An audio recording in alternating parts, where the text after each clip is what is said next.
तो अब हम बात करने वाले हैं फीटल सर्कुलेशन के बारे में कि मदर वूम में जब फीटस रहता है तो उसका सर्कुलेशन कैसे होता है। तो पहले हम जानेंगे कि सर्कुलेशन का जो मेन फंक्शनल यूनिट क्या है, प्लेसेंटा। तो प्लेसेंटा के बारे में जानेंगे। देख के ही डायग्राम में हम क्या देख पा रहे हैं कि एक डिस्क शेप का ऑर्गन है। तो it is discoidal in shape, जो कि डिस्क शेप, और ये हीमोकोरियल इन नेचर होता है। हीमोकोरियल का मतलब होता है कि इसका जो कोरियोनिक विलाई है वो डायरेक्ट कांटेक्ट है मैटरनल ब्लड के।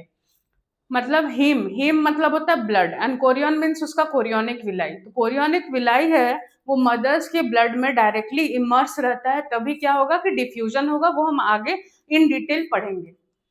फिर है डेसिडुएट प्लेसेंटा। डेसिडुएट का मतलब होता है कि डेसिडुअस। डेसिडुअस मीन्स कि कोई भी जैसे कि मैटरनल मेंस्ट्रुअल फेज में हमने देखा था, मेंस्ट्रुअल साइकिल के दौरान, कि जो एंडोमेट्रियल लाइनिंग है उसको हम डेसिडुआ भी बोलते हैं। डेसिडुआ का मतलब होता है कि वो हर मंथ शेड हो जाता है। तो प्रोजेस्टेरॉन क्या करता है कि एंडोमेट्रियल लाइनिंग को मेंटेन करके रखता है। तो आफ्टर चाइल्ड बर्थ जब placenta third stage of labour में आउट हो जाएगा, तो आफ्टर दैट क्या होगा कि प्लेसेंटा जो है मैटरनल डेसिडुआ टिश्यू वो भी शेड हो जाएगा with placenta during child birth.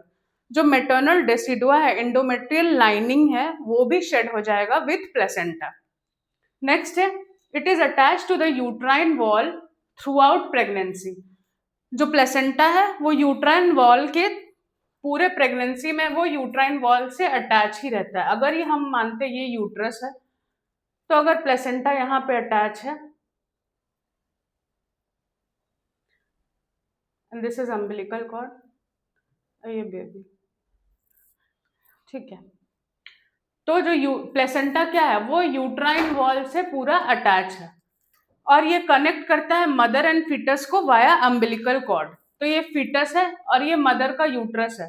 तो इससे क्या होगा, ये दोनों को कौन कनेक्ट करता है, थ्रू अम्बिलिकल कॉर्ड ये एक दूसरे से कनेक्टेड रहते हैं। और ये क्या करता है, इसका मेन फंक्शन है to facilitate exchange of oxygen, nutrients and waste products. जो भी एक्सचेंज है, जैसे कि अभी तो फिटस जो है वो उसका लंग्स उतना प्रॉपर मेच्योर नहीं है, उसका हार्ट फंक्शन नहीं कर रहा है क्योंकि उसमें बहुत सारे शंट्स हैं। तो उससे क्या होता है कि exchange of oxygen, nutrients and waste products क्या है, वो किसके थ्रू होगा, वो प्लेसेंटा के थ्रू होता है।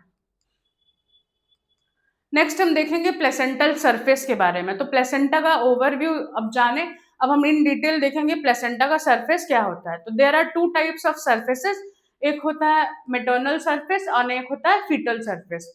तो पहला इन डायग्राम में हम देख पा रहे हैं, ये डायग्राम है, ये इसमें जो फर्स्ट डायग्राम है तो उसमें क्या दिख रहा है कि वो शाइनी स्ट्रक्चर, जो उसका शाइनी, ये ग्रेइश इन कलर है, जो ग्रे इन कलर है, और ये क्या है, ये रेडिश ब्राउन है।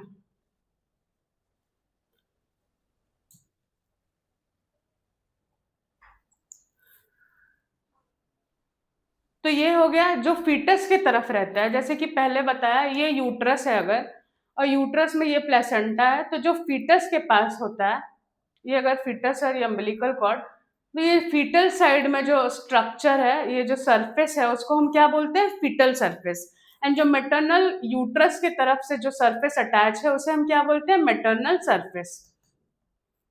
ये है मैटरनल सरफेस। तो फीटल सरफेस में क्या है कि अम्बिलिकल कॉर्ड जो है वो अटैच है, हम देख पा रहे हैं डायग्राम में भी। ये अम्बिलिकल कॉर्ड है जिसमें से दो आर्टरीज और एक वेन्स होते हैं। इसमें क्या होता है, two arteries and one vein, और इसका क्या डाइवर्सिफिकेशन हो रहा है और इसका ब्लड वेसल